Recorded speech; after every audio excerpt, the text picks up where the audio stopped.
इतिहास गवाह है कि सियासत का चढ़ता रंग कभी भी फीका पड़ सकता है। राजनीति की डगर इतनी आसान नहीं होती है। राजनीति में त्याग, कर्म और किस्मत का बहुत बड़ा रोल होता है।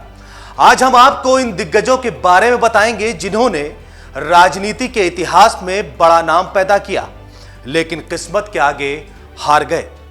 2019 के लोकसभा चुनाव में 50% वोटों से ज्यादा पाकर भी कई सांसद अपने दल से खारिज कर दिए गए। नमस्कार, मैं हूं मुजाहिद जैदी और आप देख रहे हैं द लीडर हिंदी। इसे किस्मत ही कहेंगे। चुनावी चौसर पर भाजपा में ऐसे लोग चुनाव लड़ने का मौका पा गए जो कम अंतर से जीते थे और 50% से ज्यादा वोट पाकर भी टिकट की कसौटी पर खरे नहीं उतर सके। इसमें सबसे पहला नाम आता है गाजियाबाद से भाजपा सांसद वीके सिंह का, जिन्होंने सर्वाधिक अंतर से चुनाव जीता। और यही नहीं, उन्होंने सर्वाधिक 61.93% वोट पाए थे, लेकिन उनकी जगह पर भाजपा ने अतुल गर्ग को मैदान में उतार दिया। वहीं मुरादाबाद से सपा के एसटी हसन भाजपा की पिछली लहर में भी सपा का झंडा बुलंद करते हुए मुरादाबाद से जीते थे। वो खुद 50% वोट पाए थे, लेकिन इस बार उनका टिकट कट गया और उनकी जगह रुचि वीरा को टिकट दिया गया। यहां अब चुनाव भी हो गया है। अब नतीजा बताएगा कि पार्टी का निर्णय सही रहा या नहीं। वही बात करें रामपुर की, जिसे सपा के कद्दावर नेता आजम खान का गढ़ कहा जाता है, और यहां से आजम खान 52% वोट पाकर जीते थे, लेकिन वो जेल में होने और चुनाव लड़ने की पाबंदी के कारण खुद ही रण से बाहर हो गए। ऐसे में सपा ने पार्लियामेंट स्ट्रीट मस्जिद के इमाम मोहिबुल्ला अंसारी पर दांव खेला है।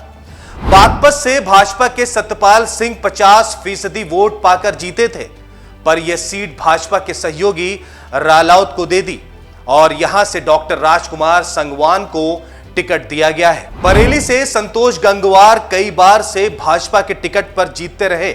उन्हें पिछली बार 52% वोट मिले थे, लेकिन टिकट छत्रपाल गंगवार को मिला। ऐसा ही पीलीभीत में वरुण गांधी के साथ हुआ। उन्हें 59% वोट मिला था, लेकिन पार्टी ने यूपी सरकार के मंत्री जितिन प्रसाद को लड़ा दिया। यहां मतदान भी हो गया है। ऐसा ही हाल रीता बहुगुणा जोशी के साथ हुआ, जो इलाहाबाद से भाजपा की सांसद चुनी गई और 50% से अधिक वोट हासिल किया, लेकिन इस बार भाजपा ने इनका टिकट काट दिया। सबसे ज्यादा हैरान करने वाला मामला तो जौनपुर से श्याम सिंह यादव के साथ हुआ, जो 2019 के लोकसभा चुनाव में बसपा के टिकट पर चुनाव जीत गए और 50% मत भी हासिल किया, लेकिन 24 आते आते उनके बेचैनी बढ़ने लगी। उन्हें लगने लगा कि उनका टिकट कट जाएगा, इसीलिए वो सपा में शामिल हुए, लेकिन वहां भी उन्हें कुछ हाथ नहीं लगा। ऐसा ही कुछ लालगंज के सांसद संगीता आजाद के साथ हुआ। 2019 के चुनाव में उन्होंने बसपा के टिकट पर 53% वोट हासिल किया था और संसद भवन में एंट्री तो कर ली, लेकिन 24 नजदीक आते आते शायद कुर्सी जाने की उनको खतरा महसूस होने लगा।